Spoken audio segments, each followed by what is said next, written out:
Hi, ഞാൻ Amaljith George. Amaljith എന്ന YouTube ചാനലിലേക്ക് നിങ്ങൾക്ക് എല്ലാവർക്കും സ്വാഗതം.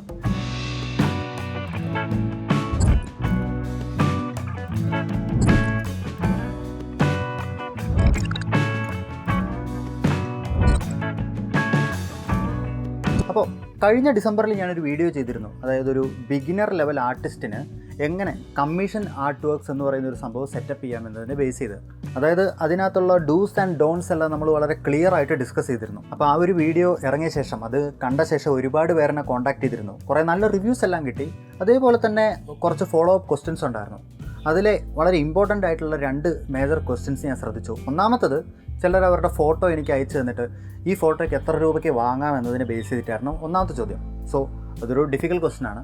അതേപോലെ തന്നെ രണ്ടാമത്തെ ക്വസ്റ്റ്യൻ ആയിട്ട് വരുന്നതെന്ന് പറഞ്ഞാൽ, അവരെത്ര കഷ്ടപ്പെട്ടിട്ടും ഓർഡേഴ്സ് കിട്ടുന്നില്ല എന്നുള്ളത്. അതായത് ചിലപ്പോൾ അവരുടെ ആർട്സ് എല്ലാം അവർ സാമ്പിൾസ് എല്ലാം അയച്ചു കൊടുത്ത് അതെല്ലാം ഓക്കെ ആയിരിക്കും. അതിൻ്റെ കൂടെ തന്നെ ചിലപ്പോൾ ക്ലയൻറ്റ് അവരുടെ അടുത്ത് ഒരുപാട് ഫോളോ അപ്പ് ക്വസ്റ്റ്യൻസ് എല്ലാം ചോദിച്ച് ഇതെല്ലാം കഴിഞ്ഞിട്ട് ക്ലയൻറ്റ്സ് പിന്നെ അവരെ വിളിക്കുന്നില്ല. എവിടെയാണ് അവർക്ക് തകരാറ് പറ്റുന്നത് എന്നുള്ള ഡൗട്ട്. അപ്പോൾ ഏതായാലും ഇന്നത്തെ ടോപ്പിക് എന്ന് പറഞ്ഞാൽ നമുക്ക് എങ്ങനെ കൂടുതൽ കമ്മീഷൻ ആർട്സ് കിട്ടാമെന്നതിനെ ബേസ് ചെയ്തിട്ടാണ്. ഞാനിവിടെ ഒരു 5 പോയിൻറ്റ്സ് അനുസരിച്ചാണ് ഓരോ കാര്യങ്ങൾ പറയുന്നത്. അപ്പോൾ ഏതായാലും നമുക്ക് ആ പോയിൻറ്റ്സിലേക്ക് കിടക്കാം. പോയിൻറ്റ് നമ്പർ 1, നേരത്തെ എല്ലാം പ്ലാൻ ചെയ്ത് വെക്കുക. അതായത് നമ്മളെ ക്ലയൻറ്റ്സ് കോൺടാക്ട് ചെയ്തിട്ട് നമ്മുടെ അടുത്ത് ഓരോ കാര്യങ്ങൾ ചോദിക്കും. എത്ര രൂപയാകും? അതാണ് പ്രൈമറി ക്വസ്റ്റ്യൻ.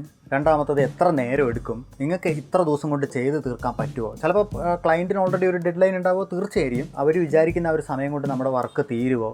മാത്രമല്ല നമ്മൾ എന്തൊക്കെ പ്രൊവൈഡ് ചെയ്യുന്നുണ്ട്? ഇങ്ങനത്തെ ചോദ്യങ്ങളെല്ലാം ചോദിക്കും. അപ്പോൾ ഇതെല്ലാം നേരത്തെ പ്ലാൻഡ് ആണെങ്കിൽ, നമുക്ക് വേണ്ട സമയത്ത് ചെയ്തു തീർക്കാൻ പറ്റുന്നുള്ളൊരു ബോധ്യം ഉണ്ടെങ്കിൽ നമുക്കത് അപ്പം തന്നെ പറയാം. അല്ലാണ്ട് ഇതെല്ലാം ആലോചിച്ച് രണ്ടാമത് വിളിക്കേണ്ട ഒരവസ്ഥ ഉണ്ടാവില്ല. അങ്ങനെ ആലോചിച്ച് രണ്ടാമത് വിളിക്കുന്നൊരവസ്ഥ വരുമ്പോഴാണ് ആ ഒരു ഫോളോ അപ്പ് കോളിൻ്റെ ആവശ്യം വരുന്നത്. അതിലാണ് പലപ്പോഴും ക്ലയൻറ്റ് നമ്മളെ മറന്നേ പോകുന്നത്. അതായത് രണ്ടാമത് നമ്മൾ തിരിച്ചു വിളിക്കാൻ. അപ്പോൾ ആദ്യത്തെ ആ വിളിയിൽ തന്നെ കഴിയുമെങ്കിൽ നിങ്ങൾക്ക് ആ ഒരു ഓർഡറിൻ്റെ കാര്യം നിങ്ങൾക്ക് തീർച്ചപ്പെടുത്തി പറയാൻ പറ്റുവാണെങ്കിൽ ആ ഒരു ക്ലയൻറ്റിനെ നിങ്ങൾക്ക് നഷ്ടപ്പെടില്ല. അപ്പോൾ എങ്ങനെ നമുക്ക് പ്ലാൻ ചെയ്യാം? അതിന് കുറച്ച് കാര്യങ്ങൾ ചെയ്യാം. ഉദാഹരണത്തിന് ഇപ്പോൾ നമുക്ക് A4 sheet, A3 sheet, A5 sheet, ഇതിലായിരിക്കുമല്ലോ നമ്മൾ കൂടുതൽ പേരും വരയ്ക്കുന്നത്. അതല്ലെങ്കിൽ സ്ക്വയറിലൊക്കെ ഓർഡർ ചെയ്യുന്ന ക്ലയൻസ് ഉണ്ട്. പക്ഷേ എന്നാലും ഇത് 3 വരയ്ക്കാൻ നമ്മൾ എത്ര നേരം എടുക്കുന്നു എന്നുള്ള കാര്യം നോട്ട് ചെയ്ത് വെക്കുക. ഒരു ആവറേജ് ചിത്രത്തിന് നിങ്ങൾ എത്ര നേരം എടുക്കുന്നു എന്നുള്ളത്. അപ്പോൾ തന്നെ ക്ലയൻറ്റ് നിങ്ങളുടെ അടുത്ത് ചോദിക്കും, നിങ്ങൾക്കൊരു A3 ചിത്രത്തിൽ നാളെ ഒരു ഡ്രോയിങ് കിട്ടുമോ എന്ന് ചോദിച്ചു കഴിഞ്ഞാൽ കുറച്ചും കൂടെ സമയം വേണമെന്നുള്ളത് നിങ്ങൾക്ക് അപ്പം തന്നെ പറയാൻ പറ്റും. അല്ലാണ്ട് ഓർഡർ എല്ലാം പ്ലേസ് ചെയ്ത ശേഷം പിന്നീട് ക്ലയൻറ്റിനെ വിളിച്ച് എനിക്ക് കുറച്ചും കൂടെ സമയം വേണമെന്ന് പറയുകയാണെങ്കിൽ നിങ്ങൾക്ക് അയാളൊരു റെക്കമെൻഡ് ചെയ്യാനോ അല്ലെങ്കിൽ അയാളിൽ നിന്ന് ഫർദർ ഒരു ഓർഡർ കിട്ടാനോ ഉള്ള സാധ്യത നന്നായിട്ട് കുറയും. 2 തരത്തിൽ ക്ലയൻറ്റ്സ് ഡെഡ് ലൈൻ തരാറുണ്ട്. ഒന്ന് വളരെ ക്ലോസ് ആയിട്ട് ഡെഡ് ലൈൻ തരുന്നവരും, അല്ലെങ്കിൽ അത്യാവശ്യം നമുക്ക് സമയം തന്ന് ഒരു ഡെഡ് ലൈൻ പ്ലാൻ ചെയ്യുന്നവരും. ക്ലോസ് ആയിട്ട് ഡെഡ് ലൈൻ പറയുന്നവരാണെങ്കിൽ അവരെ ഇമ്മീഡിയറ്റ് എഫക്റ്റിൽ തന്നെ നമ്മൾ വേഗം വരച്ച് അവരുടെ സമയത്ത് അവരുടെ എത്തിച്ചു കൊടുക്കലാണ് നമ്മുടെ പ്രൈമറി പ്ലാൻ. അത് നമ്മൾ ഞാൻ പ്രത്യേകിച്ച് എടുത്ത് പറയേണ്ട ആവശ്യമില്ല. പക്ഷേ ലോങ് ടേം ആയിട്ട് ഓർഡേഴ്സ് തരുന്നവരുടെ അവർ പറഞ്ഞിരിക്കുന്ന സമയത്തിൻ്റെ പകുതി സമയം കൊണ്ട് വരച്ച് തീർക്കാനുള്ള ഒരു പ്ലാൻ തയ്യാറാക്കുക. ഉദാഹരണത്തിന് നമുക്കിപ്പോൾ ഒരു ക്ലയൻറ്റ് 1 മാസത്തേക്ക് ഒരു ഡെഡ് ലൈൻ തരികയാണ്, 1 മാസം കഴിഞ്ഞ് തരാനുള്ളൊരു ചിത്രം തരികയാണെങ്കിൽ അത് 15 ദിവസം കൊണ്ട് തീർക്കാനുള്ളൊരു ശുഷ്കാന്തി കാണിക്കുക. അങ്ങനെയാണെങ്കിൽ 15 ദിവസം കൊണ്ട് തീർക്കാൻ നോക്കുകയാണെങ്കിൽ കഴിയുന്നതും അതൊരു 20 ദിവസം കൊണ്ട് വരച്ച് തീർക്കാൻ പറ്റും. അങ്ങനെയെങ്കിൽ നമുക്കൊരു 25 ദിവസം ആകുമ്പോഴേക്കും അത് ക്ലയൻറ്റിനടുത്ത് എത്തുന്ന രീതിയിൽ നമുക്ക് പ്ലാൻ ചെയ്യാൻ പറ്റും. അപ്പോൾ ഒരു വേഴ്സ്റ്റ് കേസ് സെനേറിയോ എന്ന രീതിയിൽ പോലും നമ്മുടെ ആ ഒരു ഡ്രോയിങ് പ്ലാൻ അതൊരിക്കലും പരാജയപ്പെടില്ല. മാത്രമല്ല നമ്മൾ വരച്ച് തീരാത്തത് കൊണ്ടാണ് എന്നൊരു കുറ്റവും വരില്ല. ഡെലിവറി ടൈം എന്ന് പറയുന്നൊരു കാര്യത്തെ കൂടെ നോട്ട് ചെയ്യുക. മാക്സിമം ഒരാഴ്ചയാണ് കേരളത്തിന് ഇൻസൈഡ്. ഒരാഴ്ച എന്ന് പറയുന്ന ഡിസ്റ്റൻസ് തന്നെ വിട്ടെടുക്കുക. ഒരിക്കലും അതിൻ്റെ തലേദിവസം കൊണ്ടുപോയി അയച്ചിട്ട് അടുത്ത ദിവസം അവിടെ എത്തിയില്ല എന്ന് പറയുന്നത് ഒരു പ്രോബ്ലമായിട്ട് പറയുന്നത്. അതേപോലെയുള്ള വേറൊരു കാര്യമാണ് ബാക്കപ്പ് പ്ലാൻ. ഉദാഹരണത്തിന് ഇപ്പോൾ വളരെ ക്ലോസ് റേഞ്ചിലൊരു ഡെഡ് ലൈൻ തന്നിട്ട് അതിനകത്തൊരു ചിത്രം വരച്ച് തരാമോ എന്ന് ചോദിച്ചാൽ നമുക്ക് വരച്ച് തീർക്കാൻ പറ്റിയേക്കും. പക്ഷേ അത് ക്ലയൻറ്റിനടുത്ത് എത്തിക്കാൻ നമുക്ക് പറ്റിയെന്ന് വരില്ല. ചിലപ്പോൾ ഡെലിവറി ടൈമിംഗ് ഒക്കെ ലേറ്റ് ആവുകയാണെങ്കിൽ. അങ്ങനത്തെ ഒരു കണ്ടീഷനിൽ നല്ല രീതിയിൽ അതിനൊരു ഫോട്ടോഗ്രാഫ് ചെയ്ത് സ്കാൻ ചെയ്ത് ഡോക്യുമെൻ്റ് ആയിട്ട് അയക്കാനുള്ളൊരു പ്ലാനെങ്കിലും തയ്യാറാക്കി വെക്കുക. അതായത് ജസ്റ്റ് ഇൻ കേസ് നമ്മുടെ ഡെലിവറി ആ ഒരു പ്രോഡക്റ്റ് അവിടെ എത്തിയില്ലെങ്കിൽ ഡ്രോയിങ് എങ്കിലും അവിടെ എത്തുന്ന രീതിയിൽ ഒരു പ്ലാൻ തയ്യാറാക്കി വെക്കുക. അത് it's doesn't work that often. പക്ഷേ മോസ്റ്റ് ഓഫ് ദ ക്ലയൻറ്റ്സ് അവരെ സംബന്ധിച്ച് അങ്ങനെ ഒരു ഡോക്യുമെൻ്റ് ആയിട്ട് അയച്ച ഒരു ചിത്രമായാലും മതി എന്ന് പറയും. ഓവറോൾ ഇൻ ഷോർട്ട് ഈ ഒരു പോയിൻ്റ് എന്ന് പറഞ്ഞാൽ, നിങ്ങളൊരു ക്ലയൻറ്റ് കോൾ ചെയ്തിട്ട് ഈ ഒരു പ്രോജക്റ്റ് നിങ്ങൾക്ക് സമയത്ത് ചെയ്യാൻ പറ്റുമോ, ക്യാൻ യു മേക്ക് ഇറ്റ് എന്നവർ ചോദിക്കുമ്പോൾ നിങ്ങൾക്ക് എപ്പോഴും ഉടനെ തന്നെ യെസ് ഓർ നോ എന്ന ഉത്തരം പറയാൻ പറ്റുന്നുള്ളതാണ്. ഇനി രണ്ടാമത്തെ പോയിന്റ്, നമ്മൾ എത്രത്തോളം പ്രൊഫഷണലായിട്ടാണ് ഡീൽ ചെയ്യുന്നതെന്ന് അനുസരിച്ചുള്ളത്. ഉദാഹരണത്തിന് നമുക്കിപ്പോൾ 2 തരത്തിൽ വേണമെങ്കിൽ നമ്മുടെ ക്ലയൻസിനെ നമുക്ക് സെപ്പറേറ്റ് ചെയ്യാം. ഒരു കൂട്ടരെ സംബന്ധിച്ച് ചിത്രമാണ് അവർക്ക് ഇമ്പോർട്ടൻറ്റ്. എപ്പോഴും ചിത്രത്തിൻ്റെ പെർഫെക്ഷനാണ്. അവർ വിലയെപ്പറ്റി അധികം ബോദർ ചെയ്യാറില്ല. അവരെ സംബന്ധിച്ച് എല്ലാത്തിനും സ്ട്രൈറ്റ് ഫോർവേഡ് ആൻസറാണ് അവർക്ക് വേണ്ടത്. അവർക്ക് കൂടുതൽ സമയം ഇതിനെപ്പറ്റി ഡിസ്കസ് ചെയ്യാനോ ഇതാക്കാനോ ഉള്ള നേരം പോലും ഉണ്ടാവില്ല. രണ്ടാമത്തെ കൂട്ടരെന്ന് പറയുന്നവർ അവരെ സംബന്ധിച്ച് വില ഏറ്റവും കുറവിൽ അവർക്കൊരു നല്ല ചിത്രം അല്ലെങ്കിൽ ഔട്ട്പുട്ടാണ് അവർ നോക്കുന്നത്. അപ്പോൾ അങ്ങനെയുള്ളവരെ സംബന്ധിച്ചെന്ന് പറഞ്ഞാൽ നമ്മൾ അവരുടെ അടുത്ത് സംസാരിക്കുമ്പോൾ നമ്മൾ ഓരോ മെറ്റീരിയലിൻ്റെ വില ഇത്രയാണ്, അപ്പോൾ നമുക്ക് കിട്ടാവുന്ന ലീസ്റ്റ് എമൗണ്ട് അല്ലെങ്കിൽ നമ്മളെ കൊണ്ട് പറ്റുന്ന ഏറ്റവും നല്ല ഓഫർ ഏതാണെന്നൊക്കെ നമുക്ക് സമയമെടുത്ത് പറഞ്ഞു കൊടുക്കാൻ പറ്റും. അതേസമയം മറ്റവരുടെ അടുത്ത് നമ്മൾ അതുപോലെ ഒരു ഓഫർ പറയാൻ തുടങ്ങിക്കഴിഞ്ഞാൽ അവർ വല്ലാണ്ട് മുഷിഞ്ഞ് അവർക്ക് നമ്മളോട് കൂടുതൽ സംസാരിക്കാനുള്ള ഒരു താല്പര്യം പോലും ഉണ്ടാവില്ല. അപ്പോൾ എപ്പോഴും നല്ലൊരു ഐഡിയ എന്ന് പറയുന്നത് ഇങ്ങനെ ഓഡിയൻസ് അനുസരിച്ച് അവരുടെ അടുത്ത് സംസാരിക്കുക എന്നുള്ളതാണ്. അതേപോലെ തന്നെ ഇപ്പോൾ ഫ്രെയിമിംഗ്, ലാമിനേഷൻ പോലെയുള്ള പാക്കേജുകൾ നിങ്ങൾ യൂസ് ചെയ്യുന്നുണ്ടെങ്കിൽ, അതായത് സ്ഥിരം നിങ്ങൾ ഡെലിവർ ചെയ്യുമ്പോൾ ഇതുപോലത്തെ കാര്യങ്ങൾ യൂസ് ചെയ്യുന്നുണ്ടെങ്കിൽ ഇതെപ്പോഴും നിങ്ങളുടെ ഒരു പ്രീസെറ്റായിട്ട് സൂക്ഷിക്കുക. അതായത് നിങ്ങളുടെ ചിത്രം നിങ്ങൾ ഡെലിവർ ചെയ്യുമ്പോൾ ഒരു ഫ്രെയിം ആൻഡ് ലാമിനേഷൻ എന്ന് പറയുന്നത് നിങ്ങൾ ഇൻക്ലൂഡ് ചെയ്ത് പ്രൈസ് പറയാം. അതിൻ്റെ കൂടെ തന്നെ വേണമെങ്കിൽ ഡെലിവറി നിങ്ങൾ ആലോചിച്ച് അത് ഏകദേശം എത്ര രൂപയാവും എന്നുള്ളതിനെക്കുറിച്ചൊരു വ്യക്തമായ തീരുമാനം ഉണ്ടാക്കിയിട്ട് നിങ്ങൾ അതുകൂടെ ചേർത്ത് പറയാം. അപ്പോൾ എന്താ സംഭവിക്കുക എന്ന് പറഞ്ഞാൽ ക്ലയൻറ്റിന് ഒരിക്കലും നമ്മളിങ്ങനെ ഓരോന്നിനും വില പറയുന്ന ആ ഒരു മുഷിപ്പും ഉണ്ടാവില്ല. മാത്രമല്ല we are not wasting any time. അതേപോലെ തന്നെ നമ്മൾ വരച്ച ചിത്രത്തിൻ്റെ വർക്ക് ഇൻ പ്രോഗ്രസ്, അതേപോലെ കംപ്ലീറ്റഡ് പിക്ചർ, ഇതൊക്കെ അവരെ കാണിച്ച ശേഷമാണ് നമ്മൾ അവർക്ക് അയച്ചു കൊടുക്കുക. അപ്പോൾ കാണിക്കുന്ന ടൈമിൽ അവരെ മാക്സിമം ഇമ്പ്രസ് ചെയ്യേണ്ടത് നമ്മുടെ കടമയാണ്. അതില്ലാത്ത പക്ഷം മാക്സിമം അവരെ സംബന്ധിച്ച് അവർക്കൊരു നഷ്ടം എന്നൊരു ഫീല് തന്നെ ആയിരിക്കും. നമ്മളിപ്പോൾ ഒരു ഫോട്ടോ എപ്പോഴും എടുത്തു കഴിഞ്ഞാൽ അത് ചിത്രത്തിൻ്റെ അതേ ബ്യൂട്ടിയിൽ ഉണ്ടാവില്ല. അപ്പോൾ ഏറ്റവും നല്ല വഴി എന്ന് പറഞ്ഞാൽ ഡേ ലൈറ്റിൽ തന്നെ ഫോട്ടോ എടുത്ത് അയക്കുക എന്നുള്ളതാണ്. ചിലപ്പോൾ നമ്മൾ വരച്ച് രാത്രിയിലൊക്കെ ആയിരിക്കും ചിലപ്പോൾ ഇൻ ബിറ്റ്വീൻ ആയിട്ട് നിർത്തുക. എന്നിരുന്നാലും പകൽ തന്നെ അവർക്ക് അയച്ചു കൊടുക്കുക. രാത്രിയിൽ ഫോട്ടോ എടുത്ത് ഒരിക്കലും നമ്മൾ വരയ്ക്കുന്നതിൻ്റെ ആ ഒരു ഭംഗിയുടെ ഏഴലത്ത് കിട്ടില്ല എന്നുള്ള കാര്യം നമുക്ക് എല്ലാവർക്കും അറിയാം. അതുകൊണ്ട് പകൽ ഡേ ലൈറ്റ് ഏതെങ്കിലും ഒരു വിൻഡോയുടെ അടുത്തോ അല്ലെങ്കിൽ നല്ല ലൈറ്റുള്ളിടത്തോ കൊണ്ടുപോയി മൊബൈൽ ക്യാമറ വെച്ച് നീറ്റായിട്ടൊരു ഫോട്ടോ എടുത്ത് അവർക്ക് അയച്ചു കൊടുക്കുക.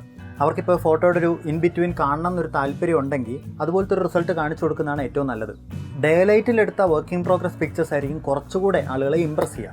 എന്നിരുന്നാലും ഒരു ആർട്ട് വർക്ക് എങ്ങനെ നന്നായിട്ട് ഫോട്ടോ എടുത്ത് എങ്ങനെ നന്നായിട്ട് എഡിറ്റ് ചെയ്ത് നല്ല സെറ്റാക്കി വെക്കാം, അല്ലെങ്കിൽ ഇൻസ്റ്റാഗ്രാമിനോ അല്ലെങ്കിൽ ക്ലയൻറ്റിന് അയച്ചു കൊടുക്കാനോ സെറ്റാക്കാം എന്നുള്ളതിനെക്കുറിച്ച് ഞാനൊരു വീഡിയോ പുറകെ ചെയ്യുന്നതായിരിക്കും. കുറേ വീഡിയോസ് ഇങ്ങനെ പുറകെ ചെയ്യാൻ കിടക്കുന്നുണ്ട്. ഏതായാലും ഇതും ഞാൻ ചെയ്യുന്നതായിരിക്കും. അതേപോലെ വേറൊരു കാര്യം എന്ന് പറഞ്ഞാൽ ഞാനിത് മുമ്പ് പറഞ്ഞിട്ടുണ്ട്, and I will say it again. അതായത് കമ്മീഷൻ ആർട്ട് വർക്ക്സ് അതിപ്പോൾ ക്ലയൻറ്റിൻ്റെ അനുവാദത്തോടെ ആണെങ്കിലും അല്ലെങ്കിലും അത് ഇൻസ്റ്റാഗ്രാം പോലെ സ്വന്തം പരസ്യത്തിന് വേണ്ടി പബ്ലിക് മീഡിയത്തിൽ കൊണ്ടുപോയി പോസ്റ്റ് ചെയ്യാതിരിക്കുക.